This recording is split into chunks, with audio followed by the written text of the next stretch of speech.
Hello everyone, and welcome to the first video of the first challenge created specifically for this channel. And I have picked the worst challenge I could think of, something that I've tried to do half a dozen times over the last 30 years and I've always failed miserably.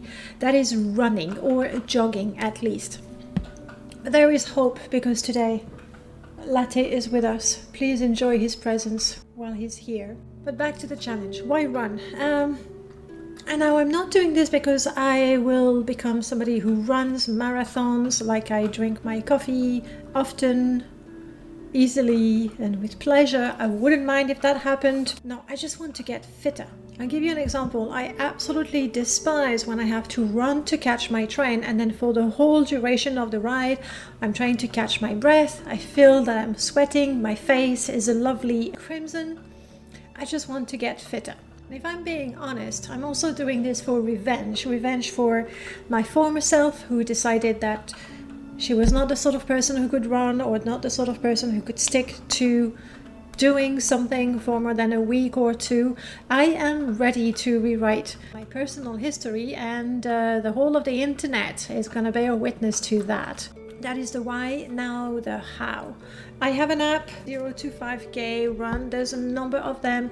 That's the one that was on my phone from the last time I tried. That's the one I'll be using. I get information about how long I run, how many kilometers I ran, and I think the calories spent as well. The smartwatch.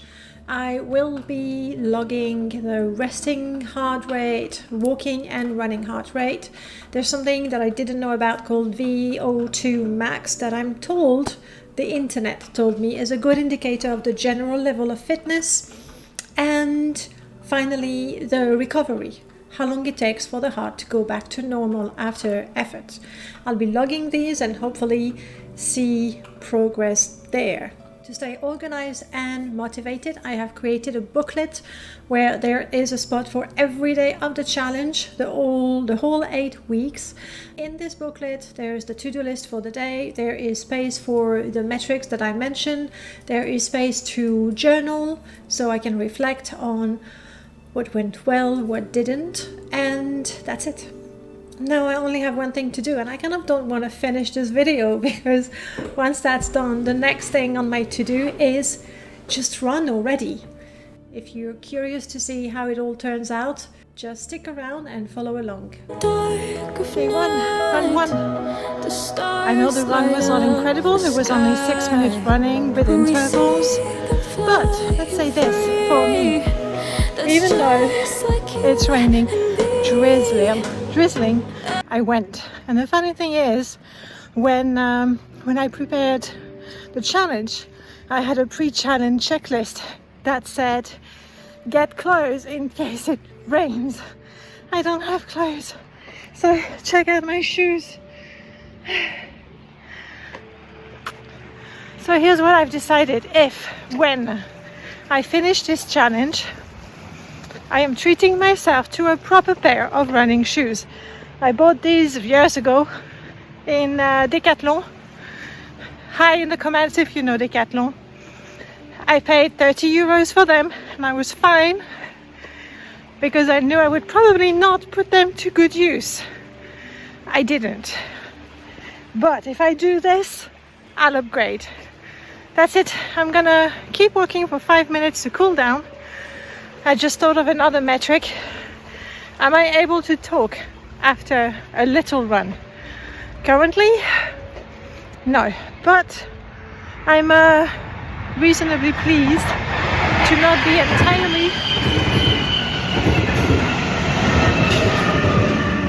Yes, I run with the trains. I am pleased to not be entirely crimson. I think it's because I actually didn't run that much.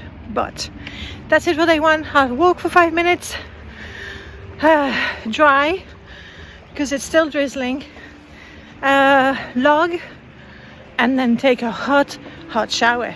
See you tomorrow.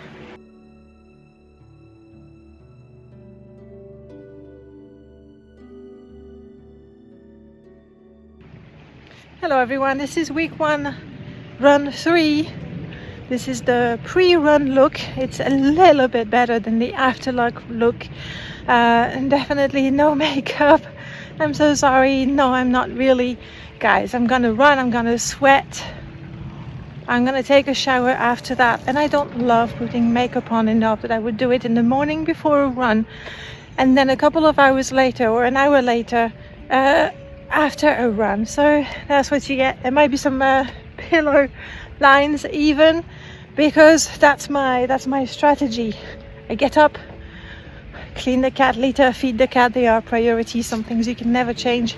I get up, jump into my clothes that were ready the night before, and off I go, because I know full well that if I sit down, especially if I sit down at my desk, it's game over. I'm not gonna get anything done, and particularly not the run. So without further ado, let's go, shall we?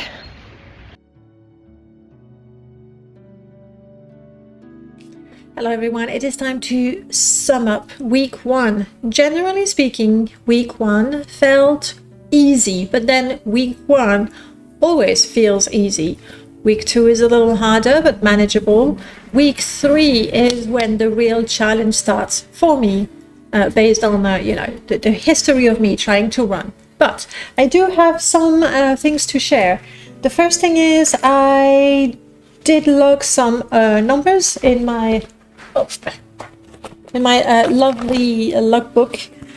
Already after just 1 week, there are things that I want to change for sure. By the time I have run the 5K, I will make some changes to that little logbook.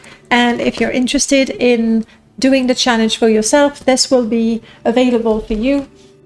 But I'm happy with it. Let's take a look at the numbers. It's only been 1 week, so not enough to have very definite conclusions, but the few numbers that seem interesting. Prior to starting the event, my VO2 max was 27.3. Now, by the end of the week, it was 29.2, which means better. Is it significant? Probably not. Let's face it, I ran 3 times that week, and the first time it was 6 times 1 minute, then the second time was 8 times 1 minute, and then again 8 times 1 minute. I don't think that's enough to see significant changes, but it's encouraging that the number is just a little bit better. I was happy with that. I also saw a difference in the recovery. Before starting the challenge, my cardio recovery was 27 heartbeat per minute, and during the week it fluctuated between 36 and 38. Coincidence? Maybe. We'll have to run more to find out. The one set of data that I'm still on the fence about is the sleep quality. I did record it. It's a bit of a zigzag going on. It seems that how long I sleep has a really, really big influence on the quality. And the more I slept, the better quality, apparently. So I don't know. I'll keep recording it. I just think that there's many things that will influence my sleep quality that are not whether I run 6 minutes that day. We'll see. In the meanwhile, I would love to hear from you.